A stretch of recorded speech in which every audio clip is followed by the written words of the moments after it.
Le compte à rebours est lancé. La mobilisation massive doit se poursuivre d'ici le 20 juillet. Mettez TVL hors de danger.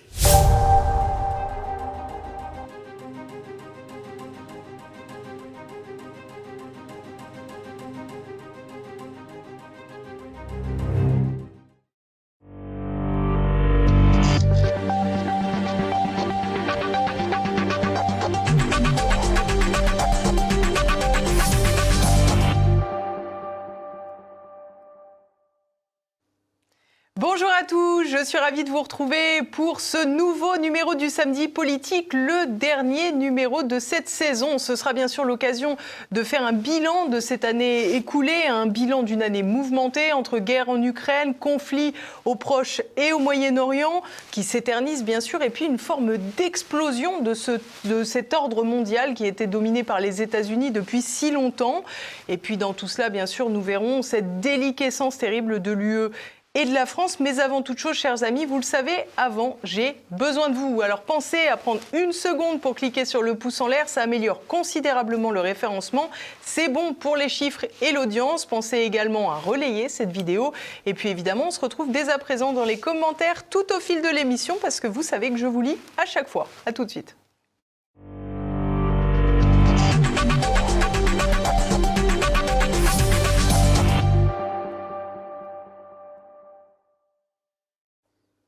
Et à mes côtés, pour clôturer cette saison, c'est un peu la star de la saison, François Martin, bonjour. J'accepte.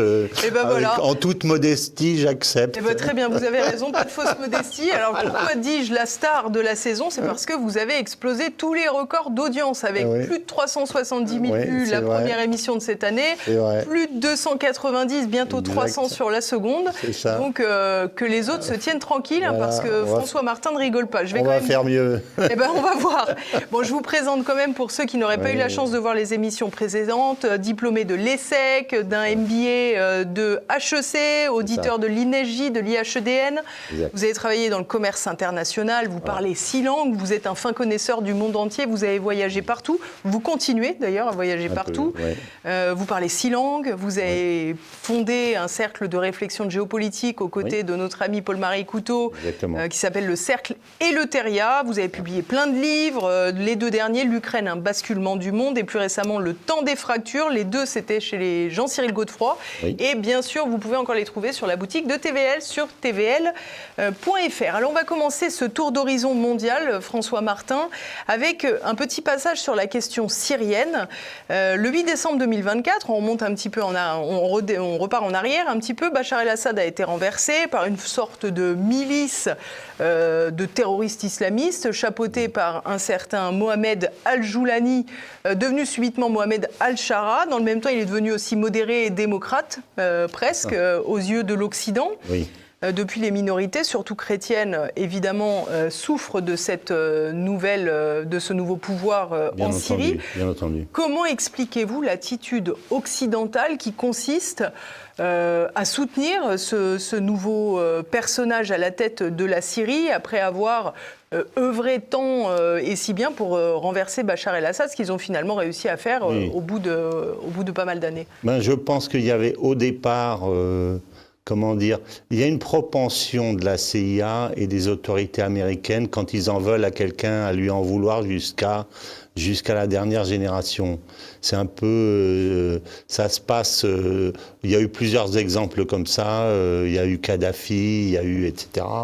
Et je pense que Bachar n'était pas un vrai chef d'État. D'abord, il n'était pas là pour prendre le pouvoir. C'était un médecin au départ. C'est son frère qui devait prendre le pouvoir et qui est mort. Donc il n'a pas l'appétence pour ça. Il s'est fait prendre par les sanctions. Il a résisté au moment de la guerre avec l'aide des Russes.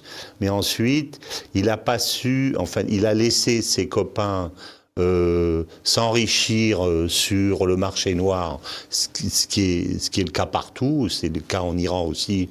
Tout particulièrement quand c'est des régimes frappés de sanctions. Bien sûr, oui, c'est ça, c'est à ça que ça sert. Mais en contrepartie de ça, il n'a pas su créer un esprit nationaliste et l'entretenir, ce que font les Iraniens avec beaucoup de succès. Et voilà. Donc, Il a fini par se faire renverser parce qu'on voulait la tête de Bachar depuis toujours, et je suppose que les Européens n'avaient pas plus de raison que ça de vouloir le faire sauter, mais comme on avait dit Bachar est méchant, il fallait que Bachar s'en aille. Donc, le boucher Bachar el-Assad, on s'en rappelle. L'autre n'est pas un boucher, bien entendu. Donc il est arrivé. Je pense qu'il y avait une conjonction de facteurs derrière son arrivée. Il y avait les Israéliens qui, de toute façon, voulaient faire sauter Bachar, même si Bachar, en fait, à mon avis, était potentiellement moins dangereux que le nouveau, mais ils en ont profité au moment de la Révolution pour détruire tout son arsenal militaire. Donc, en fait, l'autre est moins fiable, parce que Bachar les avait pas vraiment dérangés, mais l'autre est plus émasculé que Bachar ne l'était, je dirais, d'une certaine façon. Et puis, il est venu quelque part dans les valises des Turcs, avec l'appui des Américains qui en ont profité pour lever les sanctions, vous vous souvenez, au moment du passage de Trump en Arabie Saoudite. L'idée étant, je pense, d'installer les Saoudiens dans une forme de renaissance de la Syrie. Voilà. Mais pour ça, il faut que la Syrie constitue quelque part un État, et je trouve que Al-Joulani se débrouille pas trop mal dans ce sens-là, malgré les exactions. Moi, je pensais que le pays exploserait en morceaux, avec les Kurdes d'un côté, les Druzes de l'autre, les Alaouites de l'autre. Finalement, c'est pas trop ce qui se passe par rapport à ce que c'est que ce pays, et par rapport au patchwork, je dirais, de différentes tribus qu'il compose. Donc, je trouve que Al-Joulani, quoi qu'on pense de lui, a finalement des résultats pas si mauvais. Il a réussi à faire lever les sanctions, ce qui est quand même énorme. Il se fait recevoir. Alors, est-ce que les autres sont des imbéciles? J'en sais rien, mais en tout cas, il y arrive. Donc, c'est quand même une tête politique. Enfin, c'est l'impression que j'ai. C'est une tête politique, c'est un type qui a l'air quand même assez... Il a sans doute été promu à cette place. Ah bah bien entendu, il l'a été, mais vous savez, l'histoire est remplie de marionnettes qui échappent aux mains des marionnettistes. C'est ça l'histoire, en fait. Alors je dis pas qu'il a échappé à ces marionnettistes, mais il arrive à maintenir un espèce de semblant. En tout cas, ce pays n'est pas pour l'instant devenu une guerre civile généralisée. Pas encore, en tout cas. Pas encore. Alors, moi, je pense que le système de guerre civile généralisée est le schéma de ce pays qui correspond le mieux aux intérêts des Israéliens. Parce que, depuis toujours, les Israéliens ont voulu faire exploser tous les alentours pour diviser leurs adversaires. Voilà. Alors justement, voilà. cette situation que vous décrivez et qui ne semble pas encore être arrivée, on a vu récemment des exactions contre les Druzes, notamment dans la région de Soueida. Mohamed Al-Shara, donc renommé, naguère Al-Joulani, celui qui s'était félicité des attentats du Bataclan en France quand il était proche de l'État, d'ailleurs dans l'État islamique, a pris la parole pour dire que concrètement il confiait la sécurité à quelqu'un d'autre puisqu'il n'était pas à la hauteur. On l'écoute.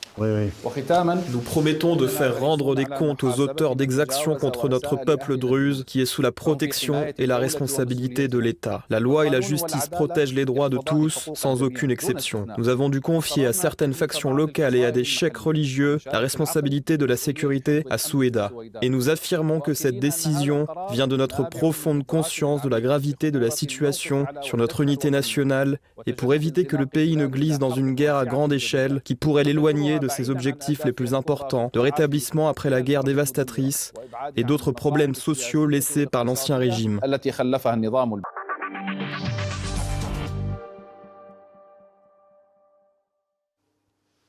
Bon, donc concrètement, ce qu'il explique, c'est que c'est la conséquence des erreurs de Bachar el-Assad, quoi. Il dit ça, et puis, alors je ne sais pas si au départ, ça vient du fait... Bon, les Druzes, de toute façon, sont des gens qui ne sont pas faciles à manier, qui se méfient autant des Israéliens que des Syriens, même si les Israéliens les chouchoutent, parce que les Druzes israéliens ont été opportunément intégrés souvent à l'armée, comme c'est des types assez militaristes et assez guerriers, ils ont été intégrés à Tzal, où ils ont des postes relativement importants.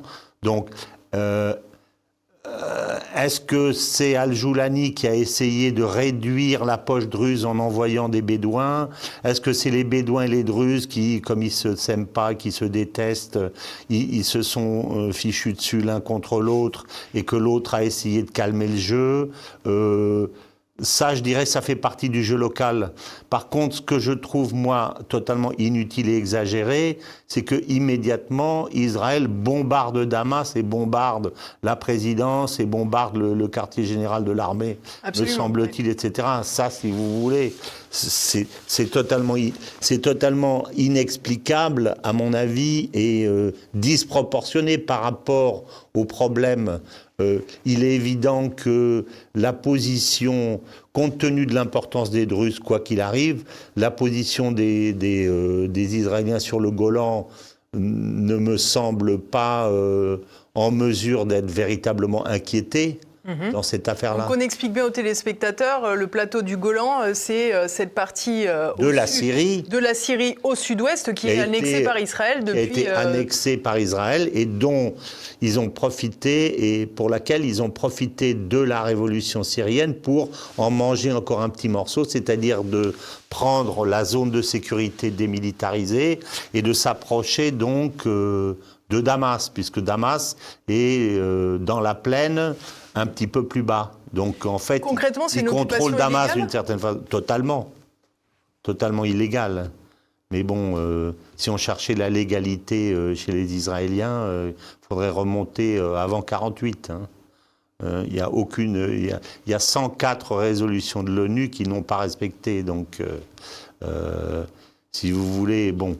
Mais je pense, pour ma part, et on a eu l'occasion d'en discuter, que l'attaque d'Israël sur Damas, vraiment inutile, et pour laquelle Al-Joulani ne répond pas aujourd'hui parce qu'il est encore dans une phase fragilisée, mais je pense que ce que risqueraient les Syriens, c'est d'avoir les Turcs en face d'eux. Voilà, donc ils jouent quand même un jeu très dangereux. Je pense que Netanyahou fait ça pour d'autres raisons dont on va parler, qui sont des raisons de politique interne, parce qu'à mon avis, il est extrêmement coincé, tant dans son conflit par rapport à l'Iran que dans son conflit par rapport à Gaza. Pour moi, il est dans une impasse stratégique dans les deux cas. Et donc là, il faut qu'il montre, comme il sait qu'il va devoir lâcher du lest, alors il faut qu'il montre les muscles, donc il va bombarder Damas parce qu'il dit à ses ultras, vous voyez, je suis fort, je suis costaud, etc. Et c'est à mon avis la même raison pour laquelle il bombarde les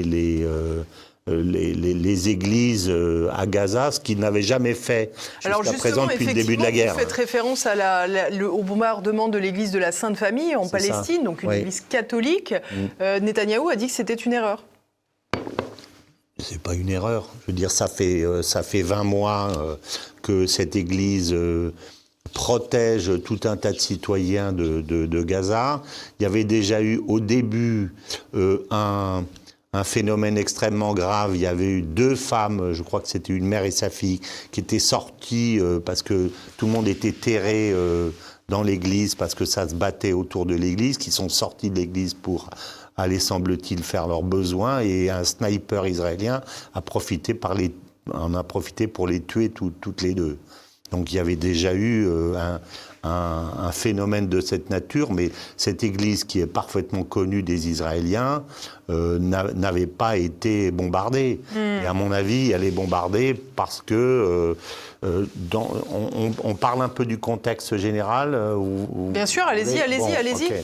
Alors, je pense, moi pour ma part, que en fait, Trump a trompé Netanyahou.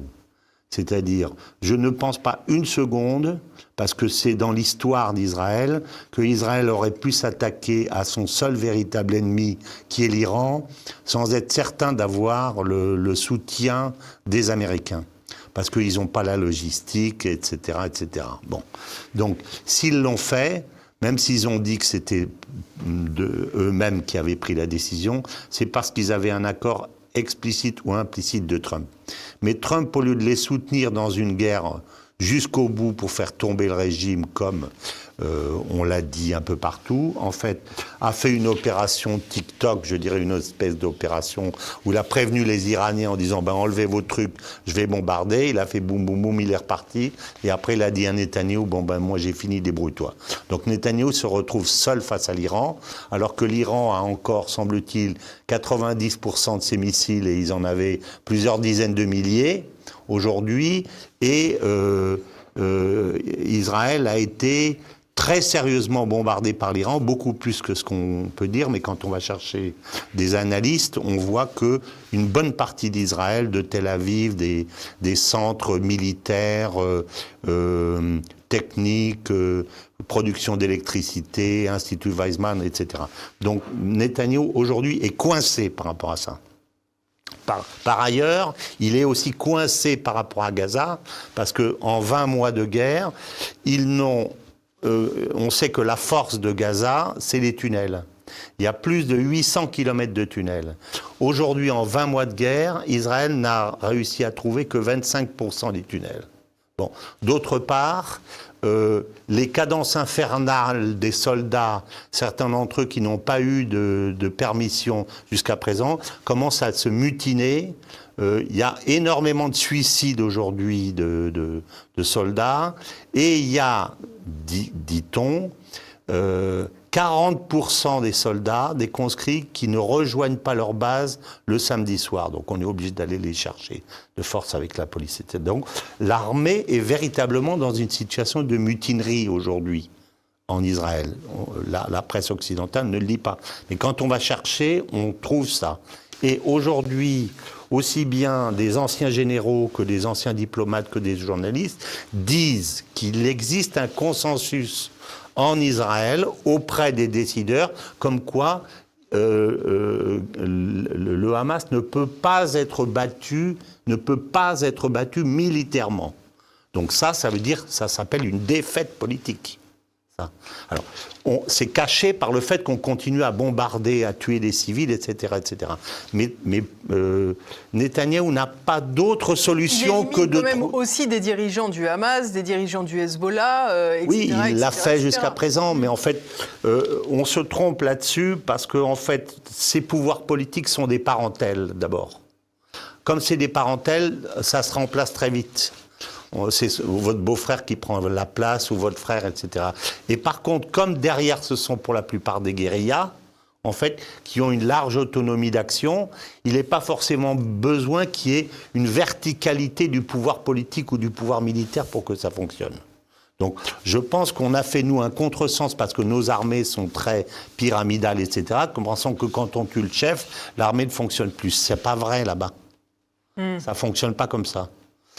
Donc, Netanyahou va se trouver, et c'est pour ça qu'il était à Washington, sinon, s'il était en train de vaincre, il n'y serait jamais allé. Il est allé chercher l'appui de Trump dans le cadre de sa négociation, parce qu'il sait qu'il va falloir qu'il lâche du lest et qu'il accède aux demandes du Hamas, qui sont un retrait complet de Tsahal de la bande de Gaza, un changement du système de livraison de la nourriture qui aujourd'hui n'est fait que dans le sud pour forcer les gens à venir dans le sud pour essayer d'annexer le nord, pour revenir. Je crois qu'il y a 4 points au départ, il y avait 4 points de livraison, il y en a peut-être 6 ou 8. Normalement, il y en a 400. Donc, on n'est absolument pas dans le même contexte. Donc, c'est véritablement un système de livraison politique qui consiste à forcer les gens à venir à Rafah pour qu'on puisse les coincer à Rafah et ensuite les envoyer en Égypte, etc., etc. Égypte qui les veut pas. Qui les veut pas aujourd'hui, mais on continue à faire pression. En fait, c'est ça le plan. Donc, si Israël se retire d'une part, et que le système de livraison de la nourriture change d'autre part, et que par ailleurs, troisième demande du Hamas, Trump donne sa garantie personnelle comme quoi, à l'issue des 60 jours, on continuera à discuter et ça ne reviendra pas dans la bande pour massacrer tous ceux qui peuvent. À ce moment-là, ça veut dire que le Hamas aura gagné sa guerre puisqu'il aura obtenu les points importants. Donc on comprend bien que, voilà. que Israël ne veuille pas en arriver là. À plus forte raison que, je le rappelle, François Martin, parce qu'on n'en a pas parlé, mais il y a toujours des otages otages israéliens aux mains du Hamas et de groupes affiliés. Tout à fait. Et ça, cet accord est contre la livraison d'un certain nombre d'otages. C'est ça dont il s'agit. Et par ailleurs, il y a tous les mois, au mois de juin, il y a eu 25 morts de Tsahal. Et ça, pour les familles, c'est insupportable, si vous voulez. Ils disent jusqu'à quand, quoi. Ça fait 20 mois, 21 mois, 22 mois, c'est totalement insupportable. Donc, Netanyahou est extrêmement coincé. Et moi, je traduis le fait que, comme d'un côté, il est coincé à tel point qu'une partie de sa majorité vient de le quitter, puisque les ultra-orthodoxes, il veut entraîner dans l'armée parce qu'il manque cruellement de soldats pour la raison que je vous ai expliquée. Il a voulu les forcer à rentrer dans l'armée, ils ont quitté sa coalition. Donc aujourd'hui, il y a 2 partis orthodoxes qui ont quitté la coalition. Aujourd'hui, il n'a plus que 50 députés, alors qu'il lui en faut 61 pour avoir sa majorité à la Knesset. Donc il ne l'a pas. Donc il est en situation de sauter comme un bouchon de champagne à n'importe quel moment.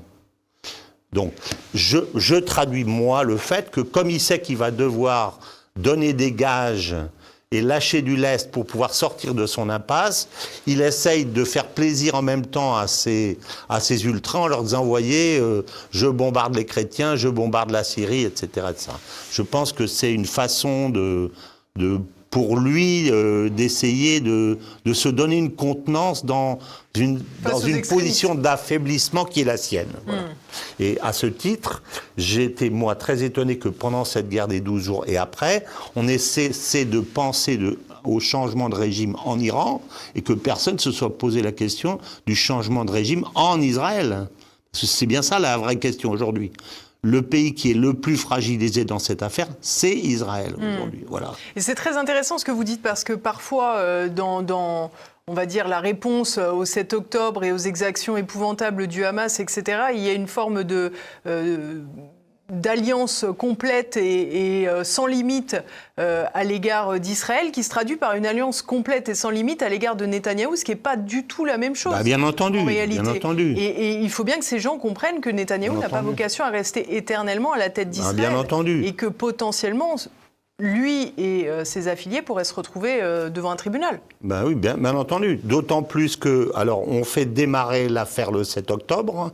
Alors, en fait, en ce qui concerne la bande de Gaza, ça fait suite à une série d'actions d'Israël qui, pratiquement tous les ans, depuis 2007, bombarde la bande de Gaza d'une façon totalement gratuite, puisqu'il n'y avait pas eu d'attaque préalable du Hamas, et Israël appelle ça « tondre le gazon ».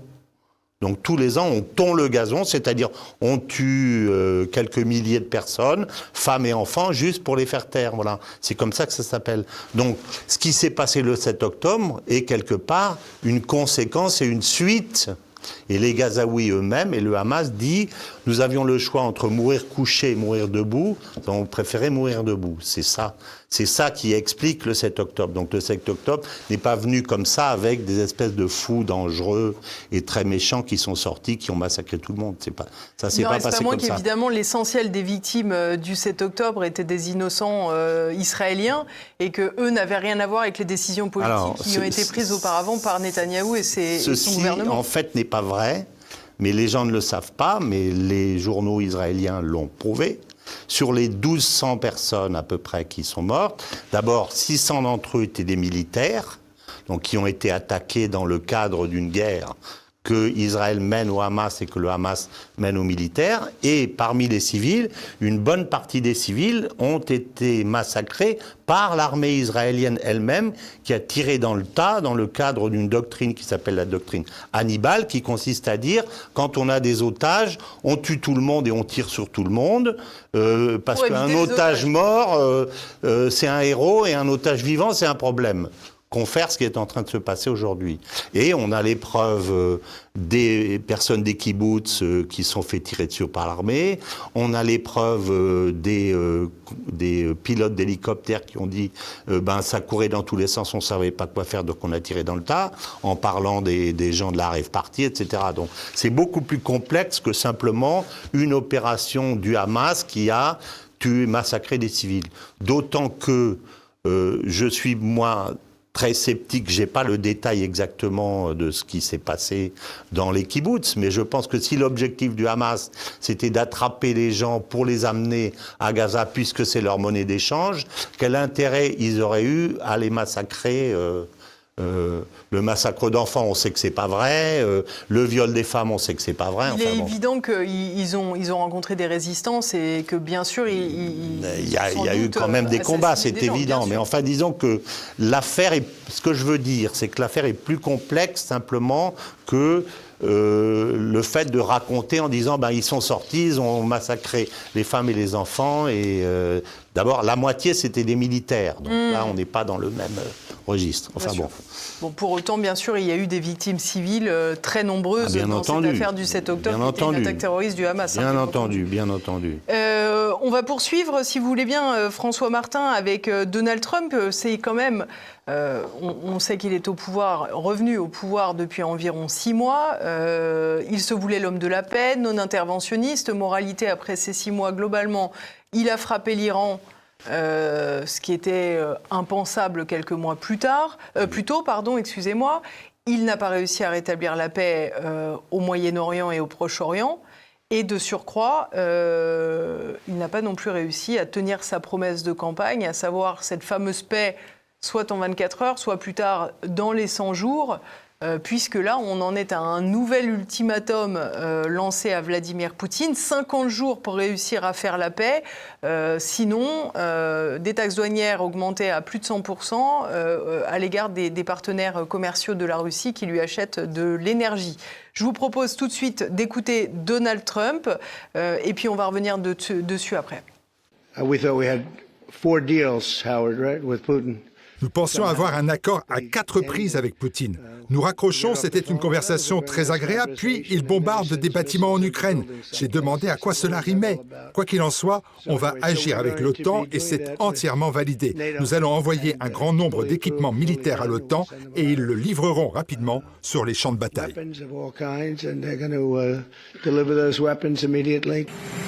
Je n'ai pas encore décidé du nombre, mais ils vont en avoir car ils ont besoin de protection.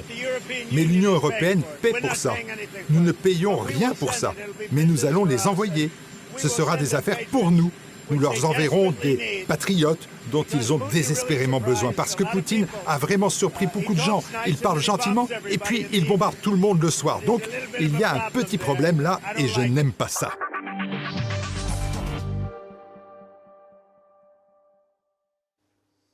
Alors, selon vous, François Martin, à quel jeu joue Donald Trump ? À mon avis, il y a un grand cinéma derrière ça. Ma vision des choses, et je le dis depuis longtemps, c'est que en fait, il y a dès le départ un rapprochement stratégique qui est fait entre Trump et Poutine. D'abord parce que ce sont 2 conservateurs qui luttent contre les forces progressistes, et aussi parce que je pense que le grand danger stratégique pour les États-Unis, si un jour il y a un problème avec la Chine ou avec la Russie, c'est qu'ils se retrouvent contre la Chine et la Russie unis. Et c'est ce qu'ils ont reproché essentiellement aux démocrates, c'est d'avoir obtenu le contraire de ce qu'ils voulaient, c'est-à-dire au lieu de détruire la Russie et d'affaiblir la Chine, ils ont renforcé le pôle. Donc stratégiquement, c'est fondamental pour les Américains de détacher dans une certaine mesure, parce qu'ils ne peuvent pas le faire complètement, les Russes, de façon à ce que s'ils ont un problème avec les Russes, les Chinois ne rentrent pas dans la danse immédiatement, et s'ils ont un problème avec les Chinois, les Russes ne soutiennent pas automatiquement. Donc ils seront à ce moment-là dans un jeu à 3, et c'est d'autant plus important que ce sont les 3 puissances nucléaires les plus importantes de la planète. Donc il ne faut surtout pas qu'il y ait le système de l'alliance automatique qui est celui qui a causé la Première Guerre mondiale. C'est pas possible. Donc pour eux, je pense que l'idée de sacrifier l'Ukraine, une bonne partie ou toute l'Ukraine pour obtenir ce résultat, c'est pas très cher payé.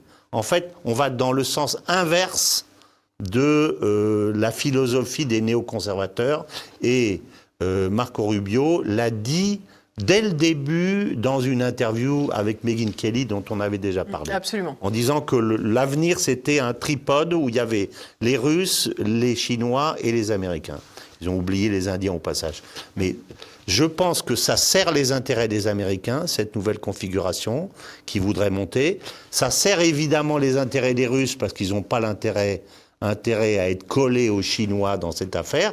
Et j'ai lu quelque part que les Chinois avaient fait une déclaration ou quelque chose comme quoi, finalement, une configuration comme celle-là les arrangeait aussi. Ils l'ont pas dit directement, mais c'est ce que j'ai compris, parce que eux aussi n'ont pas forcément envie d'être entraînés dans un conflit entre Russes et Américains automatiquement. Bien sûr. Donc tout le monde a intérêt à ça. Par contre, il y a quelque chose qui est extrêmement important là-dedans, c'est que ça va se faire évidemment au détriment des États-Unis, parce que le but consiste à bazarder l'héritage de Reagan dans cette affaire, et en particulier l'Ukraine. Et De Reagan ou de Biden? L'héritage de Biden, qui est l'héritage de Reagan au départ. Hein, c'est-à-dire le système néoconservateur et le système qui consiste à avancer toujours vers l'Est. Évidemment, c'est l'Ukraine qui va faire les frais de cette affaire, mais Trump ne peut pas aller dire à ses opinions aussi bien à ses adversaires qu'à ses propres amis, qui sont autant ses amis que des serpents à sonnette dans son sac, confère Lindsey Graham et les autres, que, en fait, le prix à payer pour avoir de la flexibilité dans les relations mondiales, c'est de larguer l'Ukraine. Parce que ça flanque par terre la doctrine Brzezinski et tout ce qui est... Néoconservatrice. Bien entendu. Alors, on comprend très bien la logique de ce que vous nous expliquez, François Martin. Pour autant, on a un peu de mal, à la calquer sur la réalité, parce qu'aujourd'hui, on a le sentiment quand même que Donald Trump est de plus en plus véhément à l'égard de Vladimir Poutine, qu'il perd un peu la main et que c'est pour ça qu'il s'énerve, puisqu'il n'arrivait pas à régler ce problème de l'Ukraine, dont il voudrait se débarrasser depuis qu'il est arrivé au pouvoir.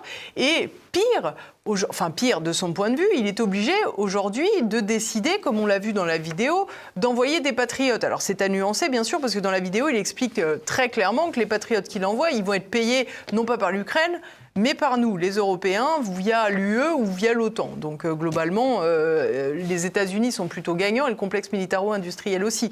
Néanmoins, on a peine à comprendre que Donald Trump ait vraiment envie de se rapprocher de Vladimir Poutine dans cette opération. Alors, moi, ce que je pense, d'abord, je rappelle qu'en politique, quand on s'énerve, c'est pas parce qu'on est énervé, c'est parce qu'on pense que c'est utile de montrer qu'on est énervé par rapport ou à ses propres soutiens ou à ses adversaires.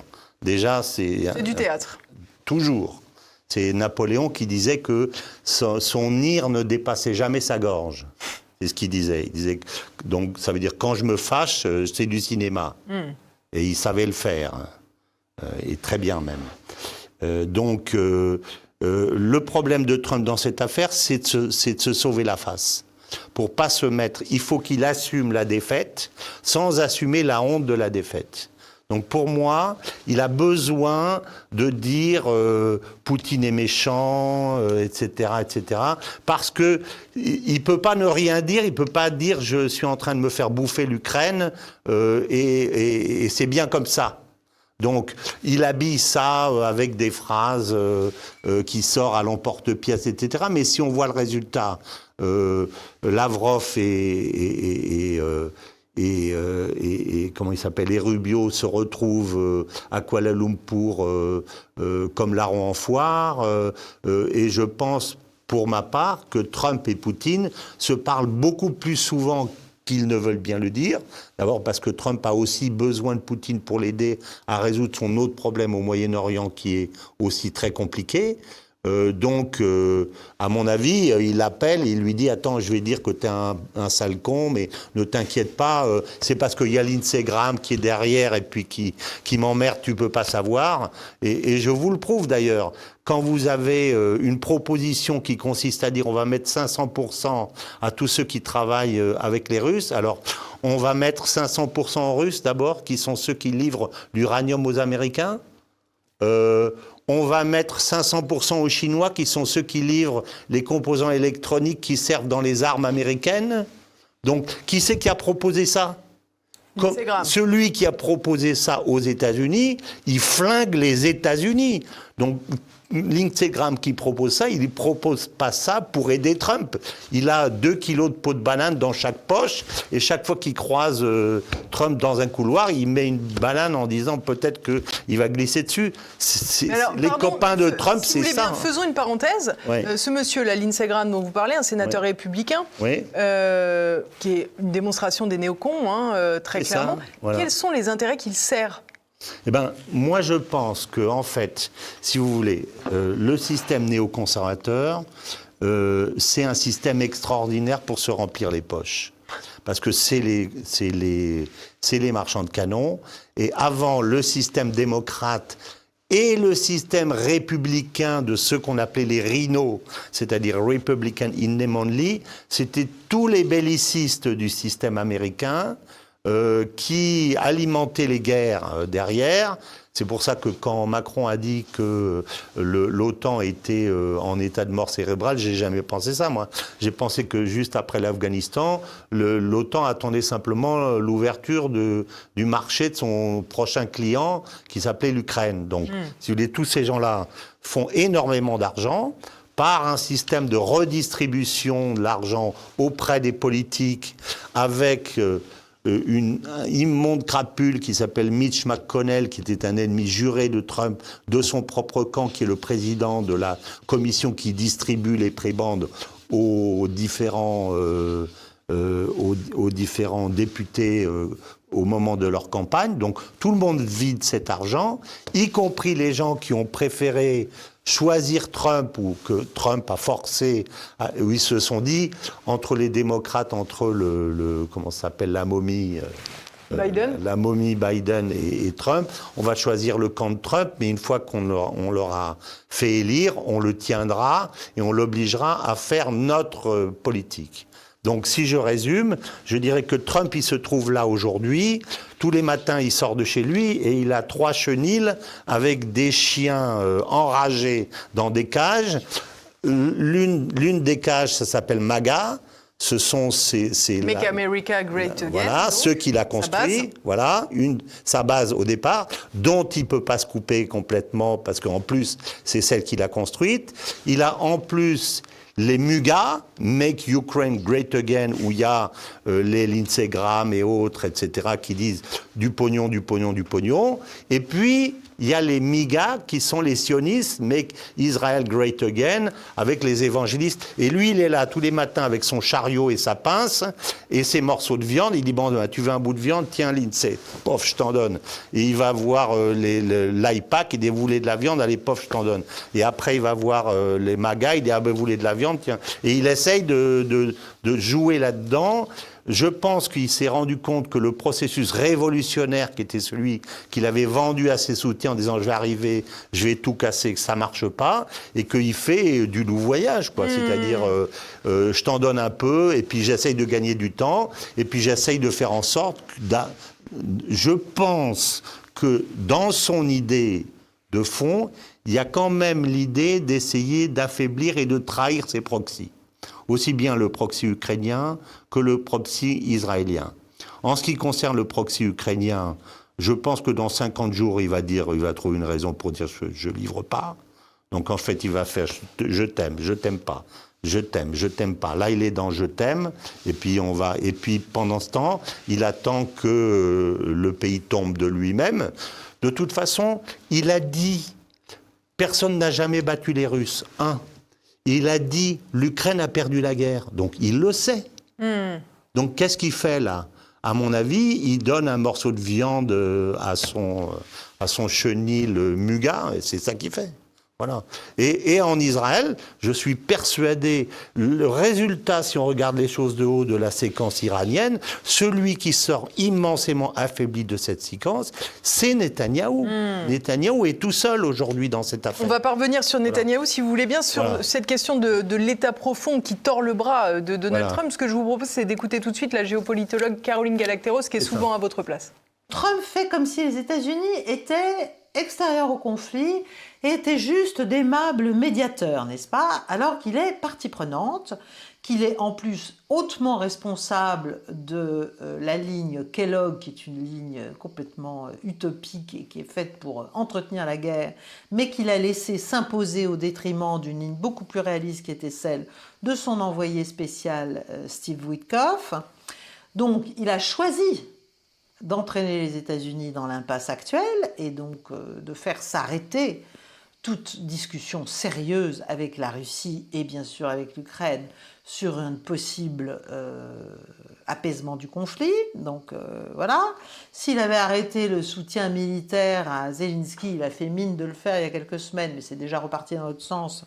S'il l'avait mis de côté politiquement, en lui expliquant qu'en gros, il était maintenant véritablement contre-productif pour les intérêts de son pays, et s'il avait remis les Européens aussi complètement va-t-en-guerre et ridicules dans leur boîte, on serait déjà en train de s'approcher sérieusement d'une fin des combats aussi meurtriers qu'inutiles qui font rage dans le pays, mais aussi en Russie, depuis 3 ans et demi maintenant.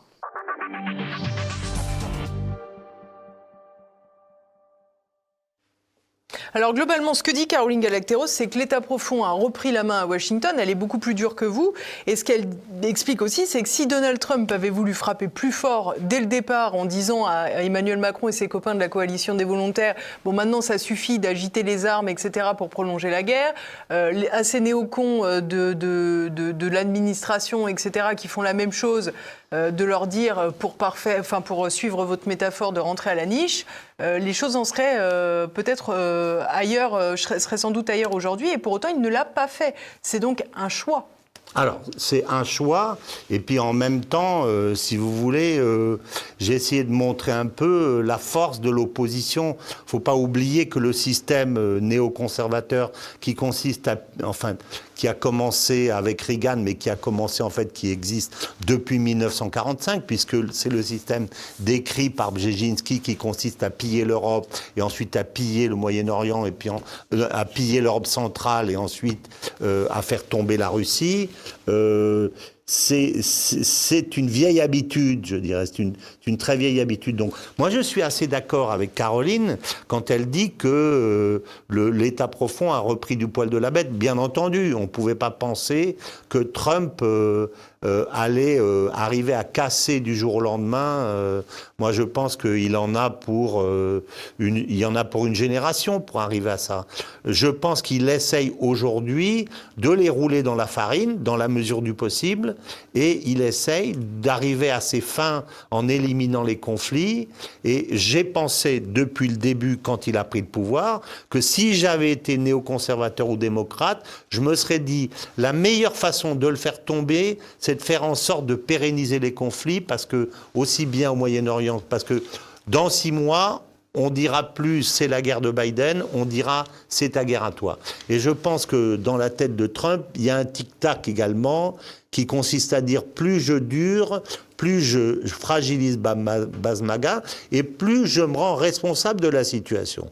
Donc, alors qu'il y a les midterms, bien sûr, aux États-Unis. Bien ça entendu. Va Donc, je dirais qu'il est dans une situation épouvantable aujourd'hui. Alors, moi, j'irais pas dire, comme Caroline, qu'il aurait suffi qu'il arrête. Évidemment, il aurait suffi, mais je veux dire, s'il pense que d'un autre côté, s'il va trop loin, il a le feu dans sa majorité parlementaire et qu'il se fait mettre en minorité, là, il perd tout.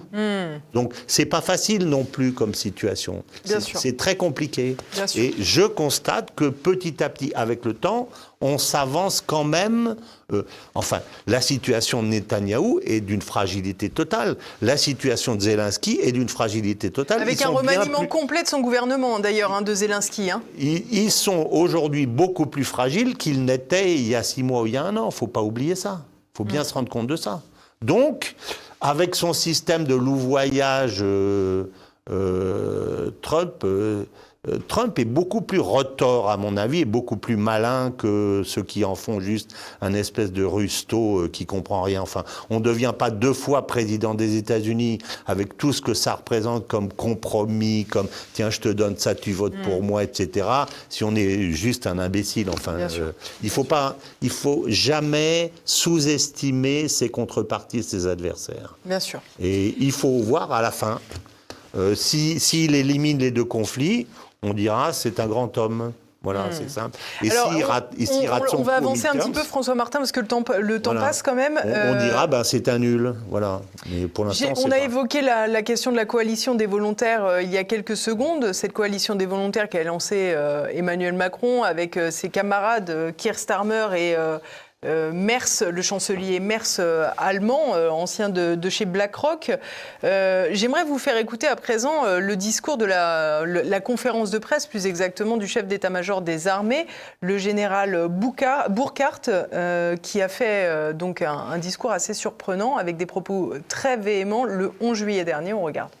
Enfin, il y a la Russie, et qui constitue la dernière partie de mon exposé, un autre grand compétiteur qui a ouvertement désigné la France comme son premier adversaire en Europe. Pas moi qui l'ai dit, c'est la Russie qui l'a dit.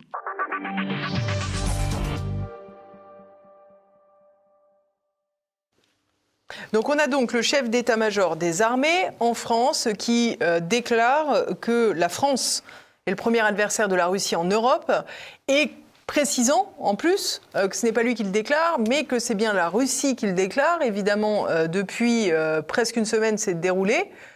Personne n'a été capable de sortir la source de ces propos, qui ne sont pas les propos de n'importe qui, puisque c'est le patron de l'armée française. Oui, c'est ça. Je trouve sa déclaration très grave. Beaucoup plus grave que celle de Macron. Parce que, si vous voulez, ça marque une politisation de l'armée, d'une part, et une servilité de l'armée que je trouve très préjudiciable à la France. Je ne pense pas que ce soit arrivé jusqu'à présent que le chef des armées prenne une prise de position politique à la place des politiques. Je pense que ce n'est pas du tout son rôle. L'armée est la grande muette, elle est là pour servir... Mais vous pensez que c'est une initiative du chef d'état-major des armées ? Pas du tout. Je pense que c'est une commande. C'est évidemment une commande. Macron lui a demandé de faire la première partie de son spectacle avec les claquettes et les castagnettes. Et d'ailleurs, ce qui a solidifié le discours de Macron, et ce dont on parle essentiellement, c'est la déclaration du SEMA, parce qu'elle est totalement inhabituelle et totalement sortie de son rôle, si vous voulez. C'est ça que je trouve grave là-dedans.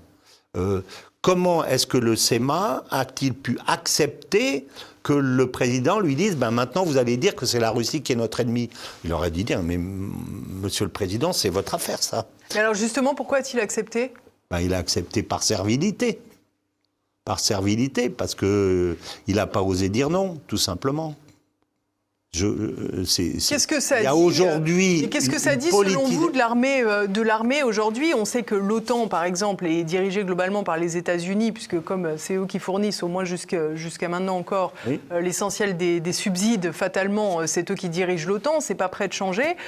Qu'est-ce que ça dit, là encore, de notre propre armée française et de ses convictions, j'allais dire, et de son idéologie, notamment dans cette question face à la Russie, qui est quand même aux portes de l'Europe? Ça veut dire deux choses. Ça veut dire d'une part que les hauts gradés sont de plus en plus serviles par rapport au pouvoir politique. C'est-à-dire ils confondent, ils acceptent de rentrer dans le champ du politique alors que ce n'est pas eux de le faire.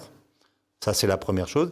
Et la deuxième chose, je pense que avec le temps et avec l'OTAN, ils sont devenus de plus en plus atlantistes. Ça se voit sur les plateaux de BFM, voilà. Et de LCI. Et de LCI, etc. Je raconterai ça comme ça. Quand vous embauchez un pistolero pour vous protéger, pour venir habiter chez vous, il commence par prendre une bière et puis regarder la télé sur votre canapé. Et puis, au bout d'un certain temps, il va ouvrir le frigo et il sert à manger.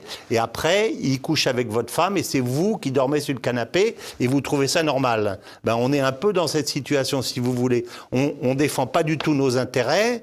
Le pistolero américain, il couche avec nos femmes et il nous dit, voilà, maintenant tu vas faire ci, tu vas faire ça. Et nous, on obéit aux injonctions de celui qu'on a engagé pour nous défendre. Non. Et si je peux me permettre, c'est pas Washington qui a nommé le général Burkhardt à la tête de l'état-major pas désarmés, non? Non, c'est pas eux qui ont... Mais en tout cas, l'atlantisme qui prévaut derrière cette déclaration, cet atlantisme est d'origine américaine, alors que notre rôle à nous, c'est pas d'être atlantiste, je dirais. Notre défense à nous, ça serait d'être russophile, au contraire. S'il y a une alliance qui est bonne pour nous, c'est l'alliance avec les Russes, pas avec les Américains. C'est ça, la réalité. Alors, l'autre chose que je pense par rapport à ça, c'est que si on est en train de polariser la France et les Français contre les Russes, c'est pas tant parce que on déteste les Russes que parce que, dans le cadre de ce que j'ai dit tout à l'heure, on déteste Trump, en fait. Et je pense que ça participe d'une stratégie pro-démocrate, puisque on fait partie des progressistes démocrates, pour essayer de mettre des pots de banane à Trump et de faire en sorte qu'il n'arrive pas à résoudre son conflit.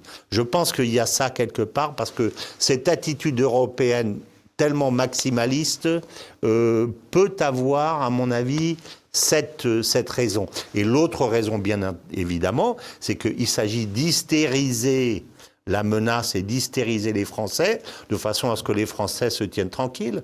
Regardez... Et qu'ils acceptent de payer aussi. Regardez, en même temps, concomitamment, on dit c'est la Russie qui est notre ennemi, scrogneux, il faut se battre, et concomitamment, on dit à Trump, qui le répète, on va te payer toutes tes armes et on va les livrer à Zelensky.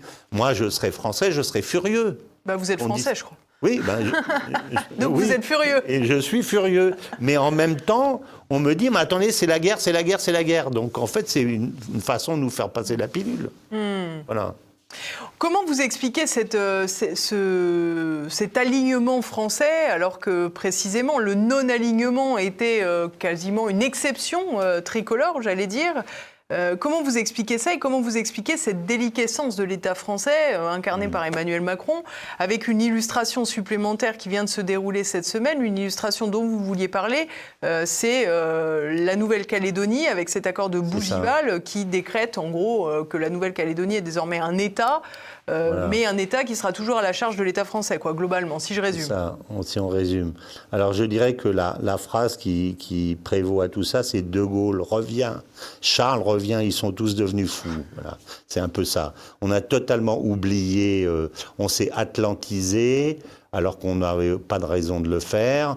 On s'est anti-russifié alors qu'on n'avait aucune raison de le faire. Et au moment où on nous dit... Parce que Macron aurait pu faire la même conférence de presse en disant « La Russie n'est pas notre ennemi ». Pour autant, ce que nous apprend la guerre d'Ukraine, c'est que nous avons un certain nombre de faiblesses dans l'hypersonique, dans les drones, etc. Nous avons une doctrine qui est la dissuasion. Nous n'irons jamais nous battre sur des théâtres extérieurs dans des guerres de haute intensité parce qu'on n'en a pas les moyens et que ce n'est pas notre rôle. Nous, notre rôle, c'est de dire à tout le monde, si vous rentrez un pied chez nous, on vous vitrifie.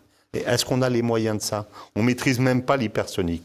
Donc, on revient à nos fondamentaux, que ça soit les Russes ou que ça soit les Américains ou les Suédois ou les Espagnols ou les Allemands, quel que soit l'ennemi, c'est si vis pacem parabellum, donc on répare nos faiblesses. Ça aurait été une façon de présenter les choses qui aurait été gaulienne, que tout le monde aurait compris. Et on aurait préservé nos relations futures avec les Russes, dont par ailleurs on a besoin. Mais en même temps qu'on fait ça, en même temps, on dit qu'on n'aime pas qu'on n'aime pas Trump, et en même temps, on se prostitue lorsqu'il vient et on lui achète toutes ses armes pour les livrer à l'Ukraine. En même temps qu'on fait ça, on fait cette horreur de cet accord calédonien où on crée la notion d'État dans l'État, qui est un OPNI, un objet politique non identifié, mais qui va s'identifier très vite, parce que dès qu'il y aura l'État, il va y avoir un certain nombre de caldoches qui vont être assassinés, etc., etc. Et ils vont dire, maintenant, on veut notre État indépendant pour aller nous vendre aux Chinois, aux Américains ou à qui on veut. À partir du moment où on considère que cet État doit être reconnu par l'ONU. Donc c'est fini. Donc ce qu'on vient de faire avec ça, c'est qu'on vient de mettre la graine de la guerre civile dans tous nos territoires d'outre-mer, en Corse Et j'étais à Barcelone encore la semaine dernière. Et ben, les Barcelonais indépendantistes vous disent nous, quand on aura notre État, on le fera avec la Catalogne du Nord. La Catalogne du Nord, c'est le Roussillon, c'est Perpignan. Donc les velléités indépendantistes existent partout. Et nous, on vient d'ouvrir la porte en grand à ça. Donc je pense que ce qu'on a fait, c'est extrêmement grave. Bah, nous, on n'a rien fait. Hein. Ce qu'on a fait, nous... c'est Emmanuel Macron, encore une fois. Oui, nous, bon. Voilà, je pense que c'est très grave, c'est très très grave. C'est peut-être l'événement le plus grave de cette année, à mon avis. Eh bien, c'est comme ça qu'on va conclure cette émission. L'événement le plus grave de cette année, on suivra ça l'année prochaine avec plaisir à vos côtés aussi. Oui. Chers téléspectateurs, j'espère que cette dernière émission de l'année vous aura plu. J'espère que vous l'avez déjà agrémenté du petit pouce en l'air, que vous avez déjà écrit dans les commentaires. Sinon, il n'est pas trop tard. Pensez à me dire si vous avez des suggestions pour l'année prochaine, à me faire vos commentaires. Ce sera toujours bienvenu. Je vous souhaite une belle fin d'année, de bons congés de fin d'année si vous avez la chance de pouvoir en prendre. Et pour le Samedi Politique, on se retrouve au mois de septembre. À bientôt, portez-vous bien.